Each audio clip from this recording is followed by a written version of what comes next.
गायब हुआ बच्चा और 15 साल बाद मिला उसका खिलौना। रात के लगभग 9 बजे का समय था। शहर के एक छोटे से घर में अजीब सा सन्नाटा पसरा हुआ था। सीमा खिड़की के पास खड़ी बाहर अंधेरे में देख रही थी।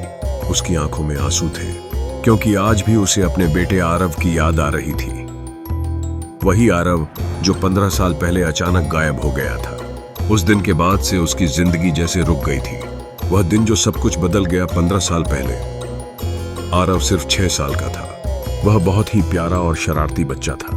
उसे खिलौनों से खेलना बहुत पसंद था। उसका सबसे पसंदीदा खिलौना था एक छोटा सा लाल रंग का रोबोट। वह रोबोट उसे उसके पापा ने उसके जन्मदिन पर दिया था। आरव उसे हमेशा अपने साथ रखता था। एक दिन शाम को वह घर के बाहर गली में खेल रहा था। सीमा रसोई में खाना बना रही थी। कुछ देर बाद उसने बाहर से आरव की आवाज सुनी। मम्मी, मैं थोड़ी दूर तक जा रहा हूँ। सीमा ने कहा, ज्यादा दूर मत जाना। लेकिन उसके बाद जो हुआ उसने पूरे परिवार की जिंदगी बदल दी। अचानक गायब लगभग आधे घंटे बाद जब सीमा ने बाहर जाकर देखा तो आरव वहां नहीं था। पहले तो उसे लगा शायद वह किसी दोस्त के घर चला गया होगा, लेकिन जब उसने आसपास के घरों में पूछा तो किसी ने भी आरव को नहीं देखा था। धीरे धीरे रात हो गई। पूरा परिवार घबरा गया। आरव के पिता राजेश तुरंत पुलिस स्टेशन गए। पुलिस ने रिपोर्ट लिखी और खोज शुरू की। पूरे शहर में तलाश हुई। पोस्टर लगाए गए, लाउडस्पीकर से घोषणा हुई, लेकिन आरव का कोई पता नहीं चला। 6 महीने की तलाश। राजेश और सीमा ने 6 महीने तक अपने बेटे को ढूंढा। उन्होंने हर जगह तलाश की, पुलिस स्टेशन, अनाथालय, अस्पताल, रेलवे स्टेशन, लेकिन हर जगह सिर्फ निराशा मिली। धीरे धीरे पुलिस ने केस बंद कर दिया। सबने कहा शायद बच्चा कहीं चला गया होगा या, लेकिन सीमा ने कभी उम्मीद नहीं छोड़ी। उसे हमेशा लगता था कि उसका बेटा जिंदा है। 15 साल बाद समय बीत गया। 15 साल गुजर गए। अब सीमा और राजेश बूढ़े हो चुके थे। एक दिन उनके घर के पास पुराना पार्क तोड़ा जा रहा था। वहीं पार्क जहां आरव खेला करता था। मजदूर जमीन खोद रहे थे। अचानक उनमें से एक मजदूर को मिट्टी में कुछ मिला। वह एक पुराना लाल रंग का रोबोट खिलौना था। मजदूर ने उसे साफ किया। रोबोट के पीछे एक नाम लिखा था, आरव। पूरे मोहल्ले में हलचल। यह खबर पूरे मोहल्ले में फैल गई, क्योंकि सभी लोग उस कहानी को जानते थे। किसी ने तुरंत राजेश को फोन किया। राजेश और सीमा तुरंत पार्क पहुंचे। जैसे ही सीमा ने उस खिलौने को देखा, वह रोने लगी, क्योंकि वह वही खिलौना था जो उसने अपने बेटे को दिया था। मजदूर ने बताया कि यह खिलौना मिट्टी के अंदर बहुत गहराई में दबा हुआ था, जैसे किसी ने उसे जानबूझकर दफनाया हो।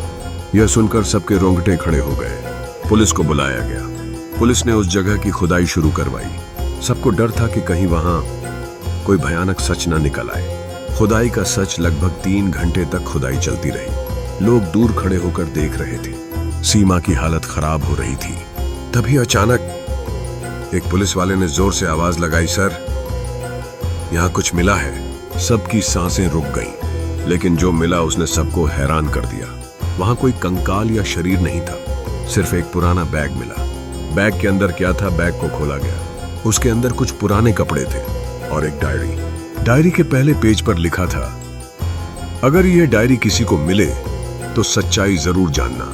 और यह देखकर पुलिस भी हैरान रह गई। डायरी खोलकर पढ़ी गई और उसमें जो लिखा था उसने पूरे मामले को और रहस्यमयी बना दिया। डायरी का रहस्य डायरी में लिखा था, आज मैंने एक बच्चे को देखा जो रो रहा था। वह रास्ता भटक गया था। उसका नाम आरव है। मैं उसे घर छोड़ना चाहता था, लेकिन कुछ लोगों ने उसे जबरदस्ती गाड़ी में बैठा लिया। मैं उनका पीछा कर रहा हूँ। अगर मेरे साथ कुछ हो जाए तो इस बच्चे को जरूर ढूंढना। डायरी का आखिरी पेज अधूरा था और उसके बाद कुछ भी नहीं लिखा था। नया सवाल अब सवाल यह था, डायरी किसकी थी? वह आदमी कौन था? और आरव के साथ क्या हुआ? पुलिस ने केस फिर से खोल दिया। अचानक फोन कॉल। उस रात राजेश के घर फोन बजा। फोन पर एक अजनबी आवाज थी। उसने कहा, अगर तुम सच जानना चाहते हो तो कल रात 10 बजे पुराने गोदाम पर आना। राजेश घबरा गया, लेकिन वह गया। जब वह वहां पहुंचा तो अंधेरे में एक आदमी खड़ा था। उसने धीरे से कहा, तुम्हारा बेटा जिंदा है। चौंकाने वाला सच उस आदमी ने बताया, 15 साल पहले कुछ लोग बच्चों की तस्करी करते थे।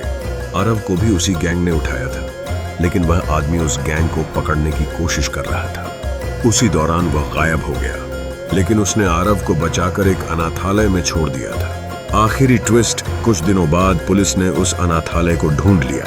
वहां रिकॉर्ड में एक लड़का था जिसका नाम बदला हुआ था, लेकिन उसकी उम्र और पहचान सब मिल रही थी। जब वह लड़का राजेश और सीमा के सामने आया तो सीमा रोने लगी, क्योंकि वह सच में उनका बेटा आरव था।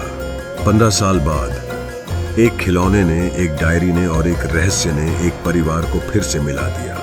कहानी का संदेश, कभी कभी सच बहुत देर से सामने आता है, लेकिन अगर उम्मीद जिंदा हो तो चमत्कार भी हो सकते हैं।